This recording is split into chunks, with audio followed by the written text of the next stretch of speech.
perpisahan, dan pintu perpisahan itu selalu terbuka. Tidak ada gembok yang bisa menutup pintu perpisahan. Apabila ada gembok yang bisa menutup pintu perpisahan, pasti banyak orang yang membeli gembok itu agar tidak berpisah dengan orang-orang yang kita cintai.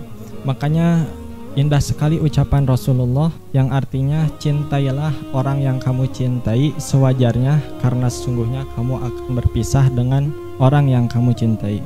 Ada perpisahan yang sementara, ada perpisahan yang selamanya. Perpisahan sementara kita masih bisa bertegur sapa, tapi perpisahan selamanya kita hanya bisa mengirimkan doa. Perpisahan selamanya yaitu kematian.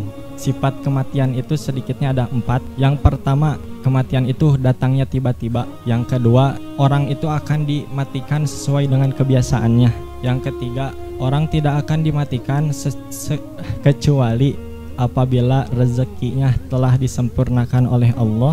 Dan yang keempat, orang itu ketika mati pasti akan merasakan yang namanya sakaratul maut.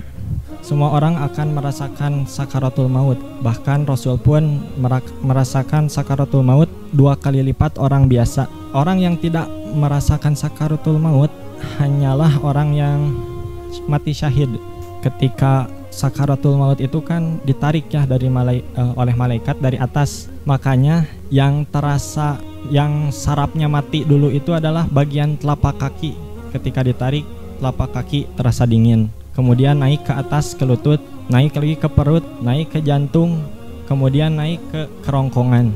Disinilah puncak rasa sakit itu, di kerongkongan. Makanya di Al-Quran sering disebutkan kematian itu selalu dikaitkan dengan kerongkongan.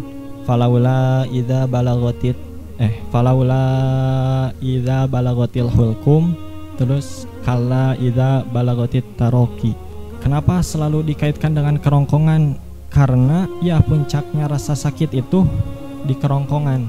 Kemudian perang terakhir kita melawan setan yaitu ketika sakaratul maut. Makanya apabila ada orang yang sakaratul maut, jangan ditinggalkan sendirian, tapi ditalkin pelan-pelan.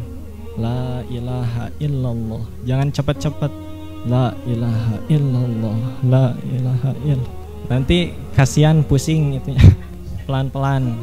Kemudian ketika ada yang sakaratul maut juga, kenapa kadang ada orang itu meninggalnya melihat ke atas? Karena dikatakan juga orangnya bagian tubuh yang paling setia itu mata.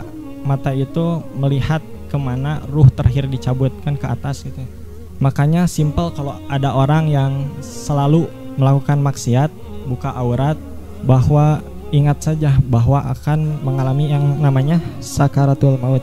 Kenapa Nabi merasakan sakaratul maut? Salah satu hikmahnya adalah Nabi aja mengalami sakaratul maut, apalagi kita sebagai umatnya pasti akan merasakan sakaratul maut. Dan sakit yang paling berat adalah sakaratul maut. Oleh karena itu sudah sepantasnya bagi kita untuk selalu mengingat kematian. Banyak ya sekarang mah mengingat kematian, ada yang dilaguin juga, orang kaya mati, orang miskin mati. Terus ya yang itu juga ya. Terus ada juga saya pernah ngedengar orang Sunda yang mengingatkan kematian. Anak Adam anjeun di dunia ngumbara, umur anjeun di dunia teh moalila. Anak Adam dikubur teh poek pisan, nunya angan dikubur teh maca Quran. Simple tapi membekas di hati, terukir di dalam pikiran gitu. Tadi ya disebutkan anak Adam anjeun di dunia ngumbara. Bisa ada yang nggak paham. Jadi kalian itu di dunia itu mengembara ya. Kan ada hadisnya juga diibaratkan kalian itu seperti pengembara. Dan paling umur umat Nabi Muhammad itu kisaran 60-70 tahunan, tidak akan lama. Kemudian oleh karena itu persiapkanlah untuk kehidupan abadi nanti di akhirat. Dan yang menerangi di kubur kita itu bukan lampu, tapi amal soleh dan bacaan Quran, insyaallah.